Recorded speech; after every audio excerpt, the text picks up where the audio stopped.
There are many games out there, especially independent ones, that try to pay homage to the old games, such as Castlevania or Super Metroid, like this one does. It can be seen as a total blatant ripoff, or it can be something like a respectful homage, and something that brings back many memories for players. Unepic is a game that was released by an independent Spanish company back in 2011. The game is done in the style of Castlevania Symphony of the Night, or commonly referred to as Metroidvania. So even though this game only goes around for about 10 bucks, is it worth a purchase? Well, we'll look at it as we've returned to my original format, as we look at the graphics, audio, and of course the most important part of any game, the gameplay. So let's talk about the graphics. When you first play the game, the first thing you'll realize is that it is very dark, the game. Not in terms of the story, but in terms of the lighting. The darkness of the graphics, however, is kind of a negative to me.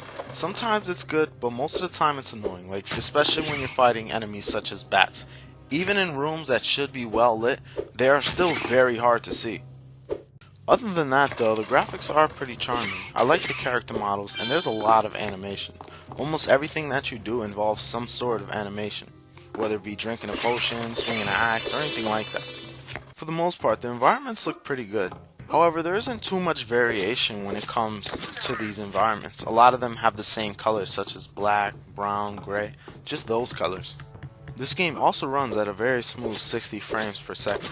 Because of this, the graphics will get an 8 out of 10. Not everything in video games has to be photorealistic. I mean, I know it's next gen, the PS4 has come out, the Xbox One has come out, and computers are just getting more sophisticated as time progresses. However, just because the graphics are not photorealistic and doesn't look like real life, doesn't mean it's bad. Now onto the audio. In the early goings, there's a lot of dialogue that you will hear. Press attack to... Snake! Snake! Snake! For the voice acting, it's pretty decent. It's passable, nothing really Oscar worthy, but it's pretty solid. Press From that line, I can when tell in you front that of the there's a chat. lot of references, so this is a game that tries to be funny. It passes on a lot of jokes, but some jokes it kind of fails, especially in the mid to late goings of this game. It kind of runs out of steam. Maces. Don't be such an asshat. Hey, I'm just saying the truth about this game. One thing I will comment is that the music is really good. It really fits into the environment and the atmosphere that it's trying to present itself. However, some of the sound effects are just weird, like such as when you have an axe or a hammer, when you're hitting against something, like it doesn't sound very impactful. Also, when you're about to die, it makes like a beeping sound, kind of like an alarm clock. It's really weird. Overall, I say the audio is pretty good, and I personally give it a 7 out of 10. There are some weird sound effects, some of the things are not too funny, and the voice acting, even though it is really good for the most part, it does have its moments where you just don't want to listen to it. But overall, it's pretty good. And the music especially really makes up for it. Now, we're on to the gameplay. Now, if you're familiar in games such as Castlevania, Symphony of the Night, or Super Metroid, you'll be very familiar with the gameplay style. However, it does have its own quirks. Just like as you see here, one of the things, instead of like in Castlevania how you destroyed the candles, in this one you're actually trying to light them up in order to see. One thing that you'll be doing a lot in this game is a lot of exploring. This castle is huge, so you'll be moving across the map a lot. Since this is an RPG, you must level up your character to progress through the game. Even though there's not that many When levels in gaining this a level, game, you can there's a distribute lot of 5 grinding that points you to need to do. weapons. Increasing In the your beginning, skill it doesn't in take swords too long to get to increases the next damage level, done with but once any you hit sword level by 4, level +5 5, per then level. the amount of It also experience needed increases the takes a speed. very Increasing long your time, skill in even wands. when fighting Let's see, in more advanced increasing your enemies. constitution, the maximum Leveling level up of becomes any somewhat skill of a is your grind, and character that can level. kill any There game, is no need to regardless of spend how good all it is. skill. And also because it's an RPG, there's a lot to loot in this game. You'll find chests scattered all over this map. The good thing is a lot of this loot is useful, so you never feel like you're just picking up random crap. There are also a bunch of side quests, and a lot of them have some really great rewards, such as a unique weapon, a magical armor, or something that will really help you on your way. Even though the reward is mostly worth it, some of these quests are just ridiculous, like what you see on screen. I have to literally dodge every single trap and get to the end in order to disable the trap so the spirit can be free. That's a lot of work. This is a lot easier said than done. In addition, there's also shops that you can buy and sell your equipment, and also repair them as well. Repairing doesn't play too much of a factor, however, and On the normal difficulty setting, I have a lot of gold. I had a way more than I could spend. This detracts to the overall experience because you don't really feel rewarded even though you have a lot of gold. Gold becomes meaningless and you really don't have to worry about it at all. In addition, you can also learn spells, learn potions, buy recipes. It's just a lot that you can do. There's also a pet system where you earn pets and you take them out to the battle with you and they'll help you. And they can also die as well, so you have to use them wisely. Because this is also a platformer, platforming plays a huge role in this game.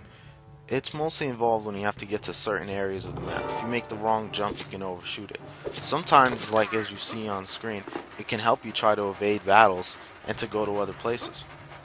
Fortunately, it's not too heavy on the platforming elements. When it comes to combat, it's done pretty well. Each weapon type is best used under certain conditions. Swords might be stronger against one enemy type while maces are weak against another and vice versa. This makes a lot of strategy when having to pick on what weapon to attack. This also applies to range because you could have used a bow, and even though the bow might be weaker, it might be your best option. When you're fighting elementals such as fire, you would try to use frost to counteract them, so on and so forth.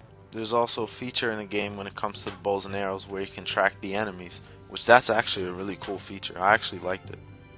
Even though this game has many elements, it falls for one thing. At the end of the day, all of this gets repetitive. Unfortunately, it does.